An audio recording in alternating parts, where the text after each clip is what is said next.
Before this story begins, ask yourself one question. What if a movie theater seat was choosing who dies next? Welcome to Eerie Narratives, where every story feels a little too real and a little too dark. Make sure you subscribe right now, because tonight's story might stay with you longer than you expect. The Bloodstained Curtain, an Eerie Narratives exclusive. The marquee lights had flickered for the last time years ago, but the Shadowline Theater in downtown Chicago still whispered to anyone who passed. 6 deaths in 3 months, all in seat D-23. All ruled natural causes or accidents, until the curtain started moving on its own. Riley Bennett sat in her cramped Wicker Park office, scrolling through another slow week. Her phone buzzed. The door swung open and her best friend, Sophie Ramirez, burst in waving a newspaper like it owed her money. "Riley, you need to see this." The headline screamed. "Another mysterious death at Shadowline Theater, 6th victim this season." Sophie dropped the paper on the desk. "My cousin works maintenance there. He says the owners are paying families off left and right. But something's wrong with Screen 3.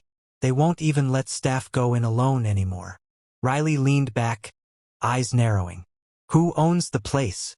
Elias Crow, former South Side enforcer turned state senator. Smiles on TV, blood on his hands. Sound familiar?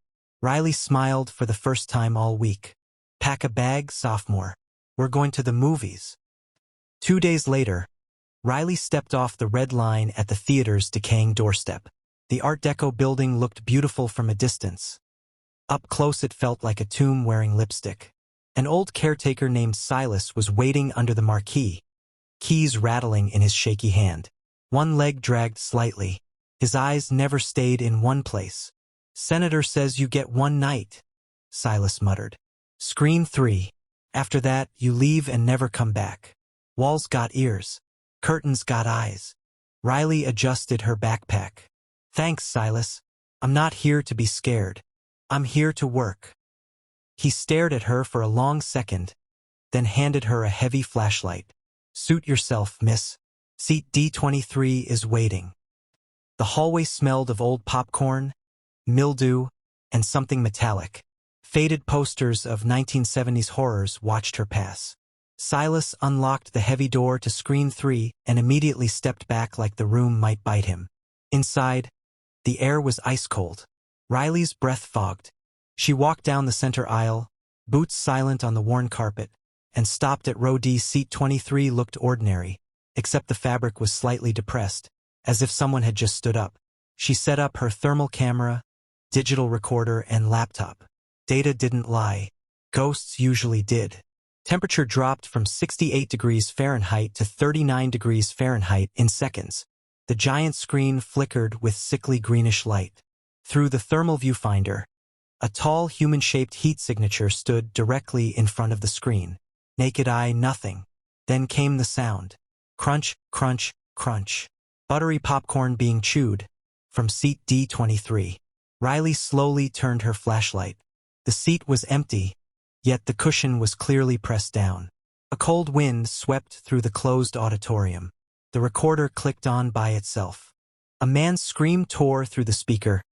"No, please, Elias. Not the real." Riley's stomach tightened. She bolted for the projection booth. The booth smelled of burnt oil and old blood. An ancient 35mm projector was running by itself, reels spinning with no film.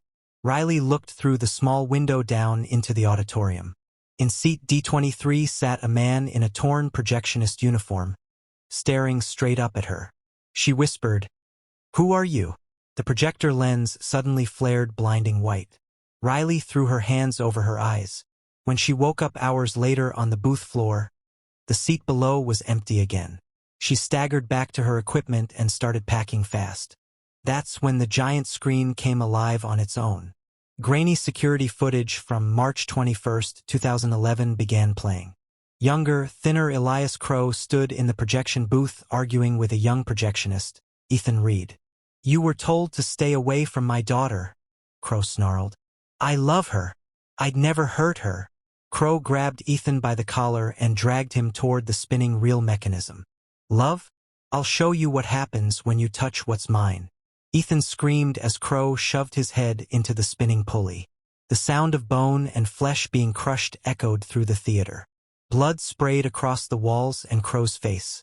Later in the footage, Crow sat calmly in seat D-23 while Silas stuffed Ethan's body into a burlap sack. The screen went black. Riley's hands shook.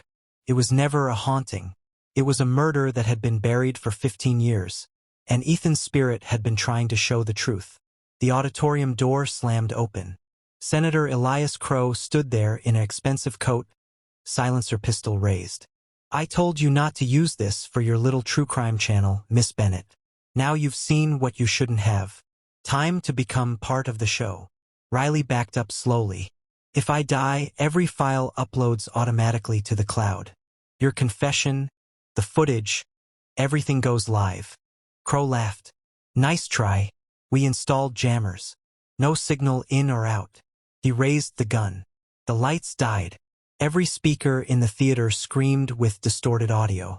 Crow fired wildly into the darkness, 3 shots. He clicked on a flashlight, breathing hard.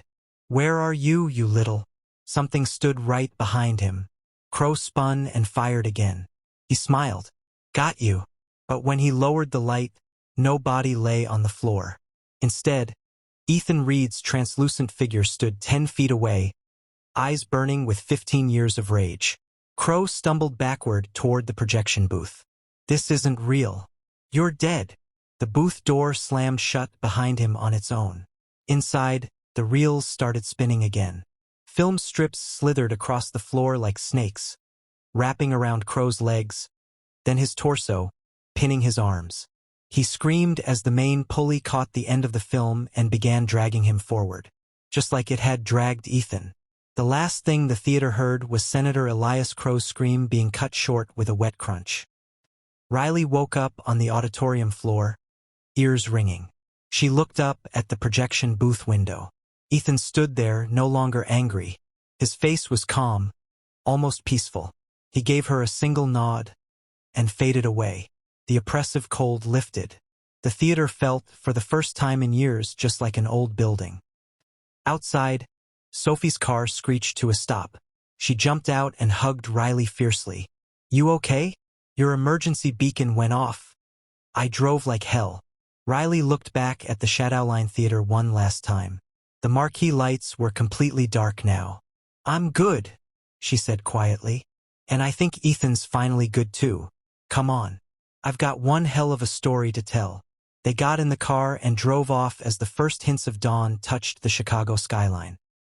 So tell me, if you were sitting in that theater and someone offered you seat D-23, would you take it?